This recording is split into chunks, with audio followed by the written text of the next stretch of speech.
सनातन धर्म ग्रंथों के अनुसार भगवान ब्रह्मा ने सृष्टि की रचना के पश्चात कालखंड समय को 4 युगों में विभाजित किया, जिन्हें सतयुग, त्रेता, द्वापर और कलयुग के नाम से जाना जाता है। हर युग में मनुष्य के जीवन में कई परिवर्तन देखे गए, लेकिन क्या आपको ये पता है कि घोर कलयुग आने पर मनुष्य कितना बदल जाएगा? अगर नहीं तो चलिए मिलकर जानते हैं आज की हमारी इस वीडियो में। नमस्कार और स्वागत है आपका द डिवाइन टेल्स पर एक बार फिर। हिंदू पुराणों की माने तो कालखंड का आरंभ सतयुग से और कलयुग पर आकर समाप्त होता है। कलयुग के खत्म होने के बाद पुनः सतयुग की शुरुआत होती है और ये चक्र निरंतर चलता रहता है। लेकिन इन सबसे पहले आइए जानते हैं अन्य युगों के मनुष्यों के बारे में। तो सबसे पहले बात करते हैं कि सतयुग में मनुष्यों के लक्षण कैसे होते हैं। तो मित्रों, सतयुग में सभी मनुष्यों का एक ही धर्म होता था। इनमें कोई भी स्वार्थ नहीं होता और सभी एक दूसरे की सहायता के लिए तत्पर रहते थे।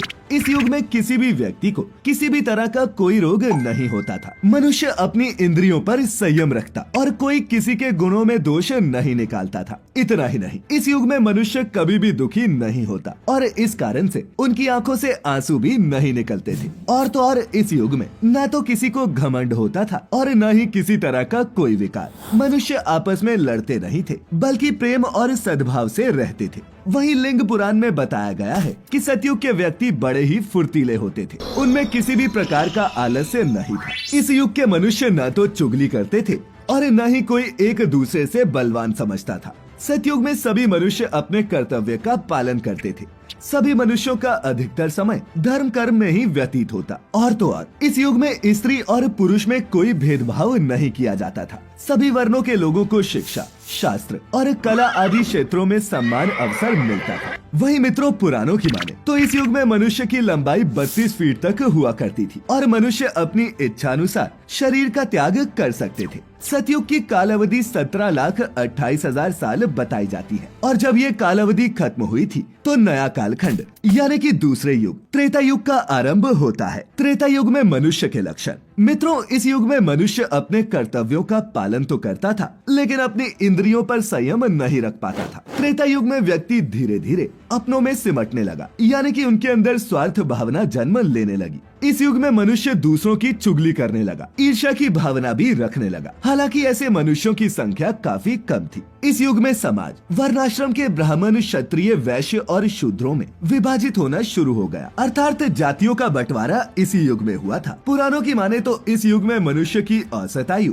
10,000 वर्ष होती थी और इस युग की कालावधि 12,96,000 वर्ष बताई गई है। इस कालखंड के खत्म होने के बाद ही द्वापर युग का आरंभ हुआ। तो आइए अब मिलकर जानते हैं द्वापर युग में मनुष्य के लक्षण कैसे होते थे। तो मित्रों, लिंग पुराण के अनुसार इस युग में व्यक्ति अपने कर्तव्य से दूर होने लगा, यानी कि वो स्वार्थी होने लगा। इस युग में भौतिक सुखों की पूर्ति के लिए मनुष्य कई तरह के अधर्म करने लगा था। जैसे जैसे द्वापर युग की कालावधि आगे बढ़ती गई, वैसे वैसे मनुष्य भी काम, क्रोध, लोभ और ईर्ष्या जैसे दुर्गुणों से ग्रसित होने लगा। इस युग में लोगों की पहचान कर्म से नहीं बल्कि जन्म से की जाने लगी, अर्थात इस युग में ब्राह्मण का बेटा ब्राह्मण, क्षत्रिय का बेटा क्षत्रिय, वैश्य की संतान वैश्य और शूद्र की संतानें शूद्र ही कहलाने लगी। इस युग का मनुष्य स्त्रियों को भी अपनी संपत्ति समझने लगा। समाज में कई तरह के अधर्म फैलने लगे। संतान ने अपने माँ बाप के आदेश का पालन करना बंद कर दिया और ये यहीं तक नहीं रुका। मित्रों, इसी युग में हमें महाभारत जैसा महायुद्ध भी देखने को मिला। पुराणों के अनुसार इस युग में व्यक्ति की आयु 1,000 वर्ष की थी और इस युग की कालावधि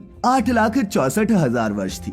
द्वापर युग समाप्त होने पर ही अंतिम युग यानी कि कलयुग आरंभ हुआ। तो आइए अब मिलकर ये जानते हैं कि कलयुग आने के बाद मनुष्य के लक्षणों में क्या परिवर्तन आया। दरअसल सतयुग में धर्म का आधार 4 पैर पर होता था, जो त्रेता युग में 3, द्वापर में 2 और कलयुग में सिर्फ 1 पैर वाला रह गया। धर्म के लोप होने के चलते मनुष्य की प्रवृत्ति में भी काफी बदलाव आया, जिसकी वजह से मनुष्यों में युग के अनुसार काम, क्रोध, शारीरिक रोग और द्वंद्व बढ़ने लगा, जिस कारण वेद शास्त्रों को मनुष्य त्यागने लगा। कलयुग में मनुष्य अधर्मी, कदाचारी, क्रोधी और अल्प बुद्धि वाले हुए। इस युग में सभी लोगों ने अपने कर्तव्यों से मुंह मोड़ लिया। जैसे ब्राह्मणों ने वेद पढ़ना छोड़ दिया, क्षत्रिय प्रजा की रक्षा नहीं करते और लोग गर्व में ही लड़कियों को मार देते हैं। इस युग में चोर प्रवृत्ति के लोग भोली भाली प्रजा पर शासन करते हैं और लोग जप, तप और यज्ञ के फल तक को भी बेच देते हैं। कलयुग की स्त्री हो या पुरुष, कोई भी अपने धर्म का पालन नहीं करता। इस युग में स्त्रियों का सम्मान न के बराबर रह जाता है। इसके साथ ही स्वार्थ में वृद्धि के कारण हिंसात्मक घटनाएं बढ़ने लगती हैं। और इस युग के अंत में तो हत्या, चोरी, बलात्कार इतने ज्यादा हो जाएंगे कि जिसके चलते धरती का रंग ही बदल जाएगा,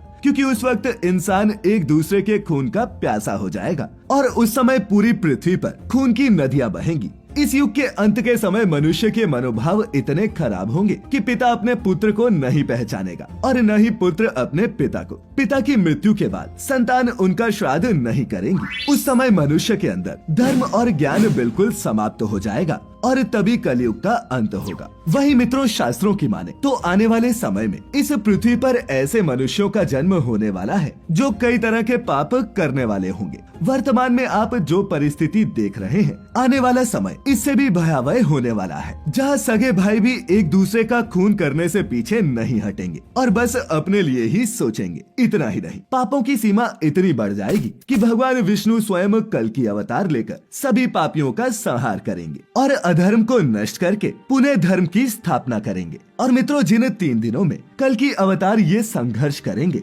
उन दिनों को ही घोर कलयुग कहा जाएगा। ये पापों के संहार और अधर्म के नाश के दिन होंगे। घोर संकट के आने वाले उस समय में भयानक दृश्य देखने वाला हैरान रह जाएगा और ये दृश्य सिर्फ पापी आत्माएं ही देख पाएंगी, क्योंकि पुण्य आत्माएं तो भगवान कल्कि के चरणों में होंगी। आज वर्तमान काल में जो भी हो रहा है वो हिंदू धर्म शास्त्रों के अनुसार ही हो रहा है और जो कल भी होगा वो भी इसके अनुसार ही होगा। और तो और अब इस युग में मनुष्य की लंबाई 5 से 7 फीट और आयु 70 से 80 वर्ष ही रह गई है, जो हमारे शास्त्रों में भी निहित है। तो मित्रों, आज हमने मिलकर जाना कि घोर कलयुग आने पर कितना बदल जाएगा मनुष्य। अगर आपको आज की हमारी ये प्रस्तुति अच्छी लगी हो तो इसे अपने मित्रों, रिश्तेदारों के साथ भी साझा अवश्य करें।